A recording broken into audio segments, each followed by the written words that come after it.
ఎప్పటికప్పుడు వార్తల కోసం దండూరా జనం గుండె చప్పుడు న్యూస్ ఛానల్ను సబ్స్క్రైబ్ చేసుకోండి. బెల్ బటన్ను క్లిక్ చేయండి, లైక్ చేయండి, షేర్ చేయండి.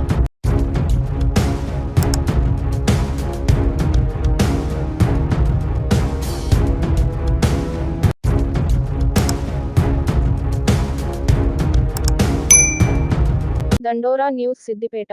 ఎంఆర్పీఎస్ వ్యవస్థాపక అధ్యక్షులు మందకృష్ణ మాదిగ ఆదేశాల మేరకు ఎంఆర్పీఎస్ మరియు అనుబంధ సంఘాల సిద్దిపేట జిల్లా కార్యవర్గ సమావేశం సిద్దిపేట ప్రెస్ క్లబ్లో ఎంఆర్పీఎస్ జిల్లా అధ్యక్షుడు రాతి కృష్ణ మాదిగ అధ్యక్షతన జరిగిన సమావేశానికి ముఖ్య అతిథులుగా ఎన్ఎస్పీ జిల్లా అధ్యక్షుడు పేర్క పరశురాములు మాదిగ, ఎంఈఎఫ్ తెలంగాణ రాష్ట్ర ప్రధాన కార్యదర్శి చెబర్తి యాదగిరి మాదిగ, మెదక్ పార్లమెంట్ నియోజకవర్గ ఇన్ఛార్జి లింగంపల్లి శ్రీనివాస్ మాదిగ, సిద్దిపేట జిల్లా ఇన్ఛార్జి మల్లిగారి యాదగిరి మాదిగ లు హాజరై ఎంఆర్పీఎస్ 30వ ఆవిర్భావ దినోత్సవం సందర్భంగా జూలై 07న వరంగల్లో మాదిగల ఆత్మగౌరవ కవాతు నిర్వహించడం జరుగుతుంది.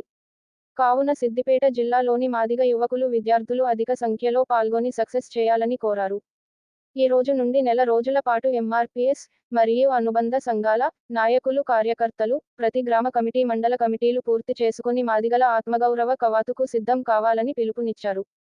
ఎస్సీ వర్గీకరణ అంశం తుది దశకు వచ్చిన సందర్భంగా సిద్దిపేట జిల్లాలోని మాదిగ యువకులు విద్యార్థులు మందకృష్ణ మాదిగ నేతృత్వంలో జరుగుతున్న ఉద్యమంలో భాగస్వామ్యం కావాలని అన్నారు.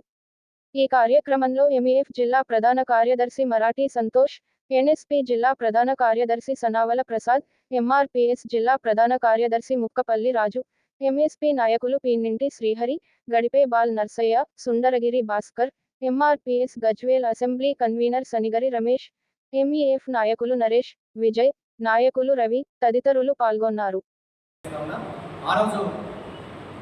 ఆదివారం కావడం ద్వారా భారతదేశంలో ఉన్నటువంటి మాదిగ ఉద్యోగులందరూ కూడా వారి వారి కుటుంబాలతో సహా చిన్న పిల్లల నుంచి ముసలి వరకు డ్రెస్ కోడ్ను పాటిస్తూ అందరూ వరంగల్ పట్టణాన్ని ప్రబద్ధనం సృష్టించే విధంగా వరంగల్ పట్టణంలో వారి యొక్క హాజరు ఉండాలని చెప్పి ఈ సందర్భంగా విజ్ఞప్తి చేస్తూ దీనికి ఎంఆర్పీఎస్ అనుబంధ సంఘాల ప్రతి కార్యకర్త కూడా ఈ రోజు నుంచి వచ్చే నెల 6 తారీఖు వరకు ఒక క్షణం వేస్ట్ చేసుకోకుండా అన్నగారు ఏదైతే పిలుపుచ్చారో ఆ పిలుపులో భాగస్వామ్యులు అవుతారని చెప్పి విజ్ఞప్తి చేస్తూ అందరికీ ధన్యవాదాలు తెలియజేసుకుంటున్నాను. జై మాదిగ, జై మాదిగ.